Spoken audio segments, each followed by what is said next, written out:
Hi, Davi here, and today we have a new episode in the Art Review series, and today we'll be checking out the work of diberkato here on Instagram. So this artist was actually recommended in the comments section in a previous art review video, but kind of similar to Chun Lo, who we reviewed last episode. They do have we just write Chun Lo. Okay. They do have a lot of like black in their work, so it does make it more high contrast. And if you look at like if you look at, oh my god, if you look at the lightest value, oftentimes I think it's even white. So you have like both extremes. You can have both extremes in one image, and you often see that in their work. So right now I'm just looking at the way they render. I'm seeing a lot of like gradients, like a lot of soft edges. Like from this view, I can't even see the manual strokes because I think everything is well rendered, well smoothened. Is that a word? Out. So, oh wow. It looks kind of like an airbrush effect. But yeah, let me just quickly go through their page. I do like it. Oh, is that Dandaran? Oh yeah, it's Momo. Which version? Interesting, for this one you can see the pencil sketch. I do like this one, the pink against the cyan. Looks more iconic. Oh shit, it's a big photo too. Look at, oh yeah, so kind of like Chun Lo or Bell. Let me just type it, belgeist. I'm gonna copy, I'm gonna hit paste. They often include not line work but hatching or drawing with their finished illustration. Basically they're combining a stage in their process, which oftentimes is sort of painted over. Like it's mostly meant to be like a guide, but for them, or for these types of artists and their styles, they make that a part of the finished piece. Right, the hatching. And then in the case of I forgot their name. Jesus. Diberkato, Diberkato. The way they add shadows, it's almost like they're using the side of their pencil. I mean, I think this is done digitally, but if you look at like the shadow, this core shadow over here for the thumb, it looks like it mimics like the side of the pencil being used. So I do like that. Some hatch lines here, hatch lines here. And then underneath, you have like an airbrush type of rendering style. I mean, you still have like the base colors, yes, but you can tell in the in-betweens, like the shadows and the light or lit areas, you have this sort of glow to it, right? Even here around the eyes. It's like an airbrush type of effect. And the colors are really saturated, really bright. Like you can't not, or you can't ignore it, essentially. Who this? Blue hair? Oh, it's like an experimental thing. Second one is real fire though. I don't know. I think I like this one better. The first one. It has like a vintage look to it. Oh, I do like if we zoom in, look at how there's some texture over here in the in-betweens. I think it's some kind of airbrush with a bit of noise texture from the brush or in the brush itself. I don't think it's added afterward. I think it's part of the brush effect. And when they do their lines, it's this sort of pencil brush. It's not like an ink brush where it's really solid. You have some texture, some slight bit of variety with that pencil. I like the way the hair is rendered. Oh shit, sorry. Nice gradient here along the middle, right? very green in the darker shadows. In the in-between, it's like blue. And it goes pretty much to like white in the or around the neck. Pretty cool.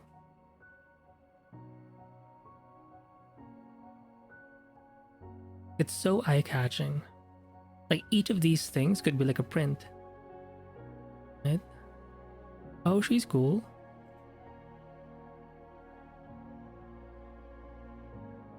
One or two? I think I'm gonna go for number one. I think the pink is doing too much. But this one is perfect. And look at the color scheme here. You have blue, you have red, and you have some kind of it's technically orange, but I would put this under yellow. So it's the primary color setup or palette. By the way, whenever you hear like ideas like complementary colors, primary colors, and stuff like that, it doesn't have to mean all the saturation levels or brightness or darkness levels are the same. It just means the hue is there, but oftentimes the saturation levels are not going to be equal. Some colors may be more desaturated, right, to the point where it just looks gray, but if you really like zoom in, you will find that there is a bit of hue in there. Look at this. It almost looks like vector art sometimes because of how clean it looks.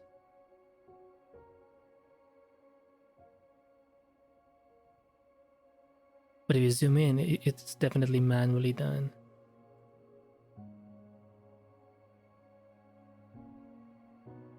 Oh, I do like this. I like the first one. Nice necklace. I think that's a choker. I'm not sure if this like, because I'm seeing like the same girl often. The short hair with the, where the ends kind of point upward a bit. I'm not sure what you call this style, like in terms of like the colors. Is it pop art or something? Lots of bright neon vintage colors. But I do know it does have an airbrush look. Oh, who's this? Oh, Soul Eater.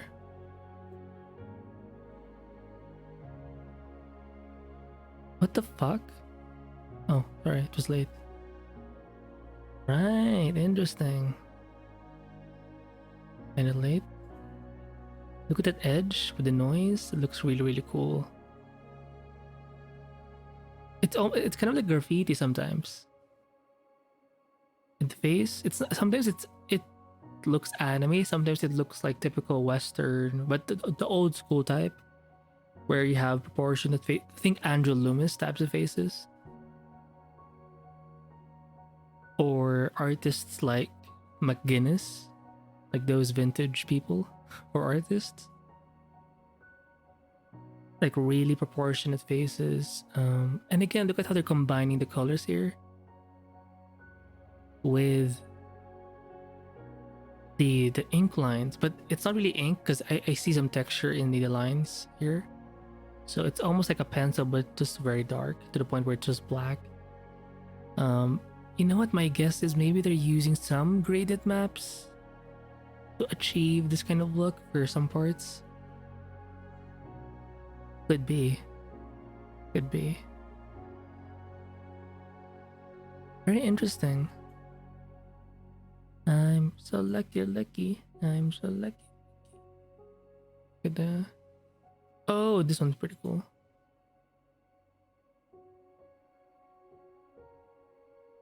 Could be like an album cover, right? Very just... like it's the kind of artwork you would see in advertising. What's this? Post Jubilee. Oh, from X-Men? No idea. Oh yeah, when you look at the actual like paint, there is some texture, but it's not that heavy. Can I zoom in? I want to verify it. Yeah, from afar it looks like vector art, but yeah, some hatch lines here. Very cool. The textures, but it's not too strong. It almost looks a bit pastel-esque or charcoal, like dry media. Like it's a bit of dry media plus airbrush type of look. I mean, look at the way the face here was rendered, especially the shadows. Look at that. Let me just that. Nice blues here. Very hot kind of area. I think there's even like a graded map that's default that looks or mimics like a sunset or a sun, where it has like yellows, oranges, stuff like that, and reds. Maybe they do use that. You'll notice for the eyes, you can't even, it's hard to see the actual line because it's mostly like painted on top, or it's or they're painted over.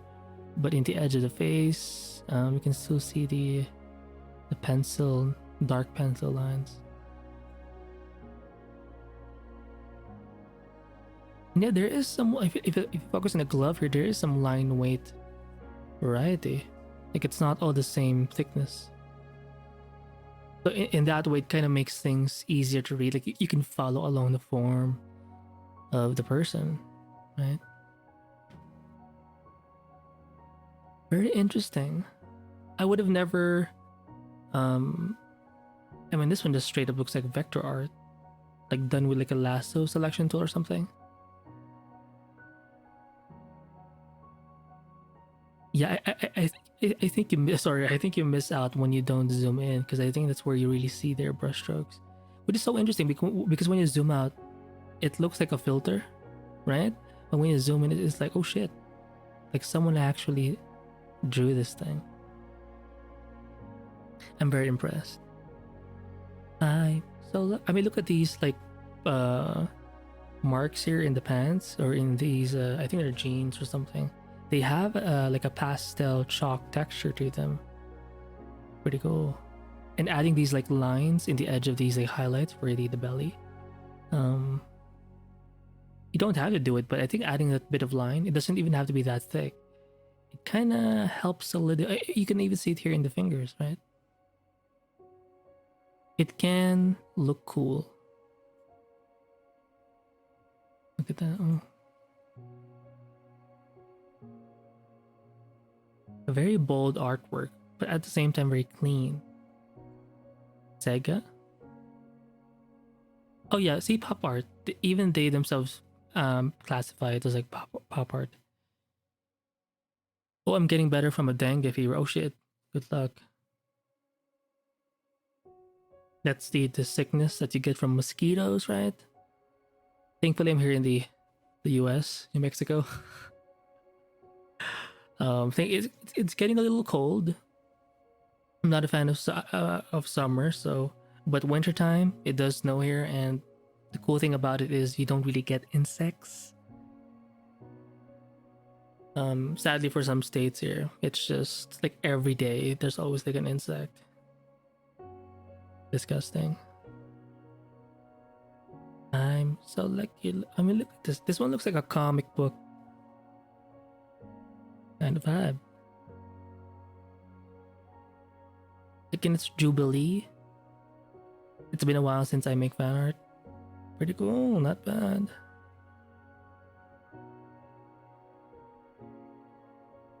Right, look at the way the greens are painted in the gloves. It's in a way it's a minimal. Like you don't see so many brushstrokes. Right, they have a base color, and then I'm guessing on a new layer they'll paint like the shadows. But even that is not like, it's not as simple as, you know, putting it in multiply mode. I think they intentionally choose their colors, because I think even there's this artist named ASK. She does a lot of anime art types of artwork, and I think in one of her, like, she was interviewed, it's like a translation, but she was interviewed by people in a magazine, art magazine, on her process, and she mentioned how she likes to pick the shadows, the color of the shadows, and not, she doesn't like relying so much on like layer modes or layer effects, kind of like multiply and stuff like that, because it kind of muddies up or something the shadows, and I do see it. I think it's good to be a bit more picky with your shadows and stuff like that, because oftentimes when you do it like with the multiply something or dark, darken mode, it kind of makes it too gray and like not alive. So, and by the way, when you draw or paint the shadows in one layer, you can always go back and change the hue, the saturation, the lightness, the darkness. Right? Look at how the blacks too are kind of balanced out, but they're also very minimal. I want to go back to their more recent stuff. Let's go atop. Oh, their commissions are open. They have a shop as well. I'm guessing, I guess they sell prints. Oh, she's hot. Interesting shot. You're seeing her from above and she has like her sports car or something. I mean, look at that belly. Right? It has like an airbrush kind of look. It looks very classic. Vintage. That's all I can think of. Vintage. I'm so lucky. I'm so lucky. Some noise texture added. But it's not like overall. It's more of a like a brush in a way. Like for these parts. Yeah, it has that airbrush look. Nice belly. Like you can feel the fat. Hmm.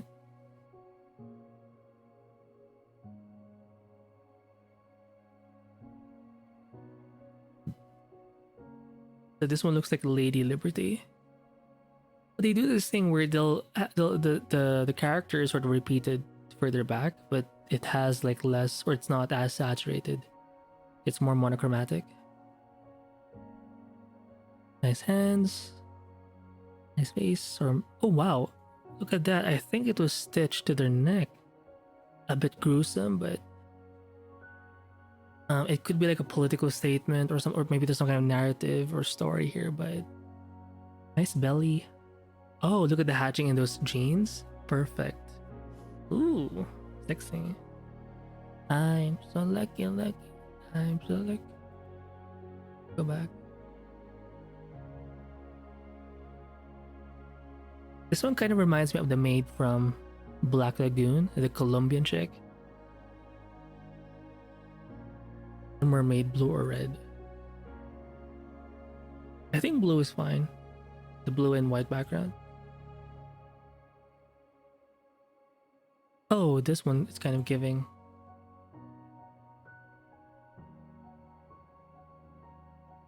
Solar Flare? I'm guessing that's the graded map name. Oh, I think the blue one, the blue background. Oh, this one is, it's giving life to me. Like I feel something just looking at this thing. Like, ooh. You know, I want to put posters up my wall just because my wall is like so empty. And I feel like if I add some posters, it's gonna motivate me in some way. Damn, look at that. Oh shit, what happened? Okay, it's repeating. You can definitely see the strokes. Oh my god. Sorry, my bad. If you zoom in, you can really see those textures. You know what? Maybe I'd recommend John Kafka. John Kafka is a bit experimental with their colors as well. John Kafka. Kafka. Maybe even a little bit of Toni Infante. Toni Infante something. Yeah. So I'm gonna leave the episode here. I'm gonna link this page in the description below. And yeah, I'll see you in the next one. Bye.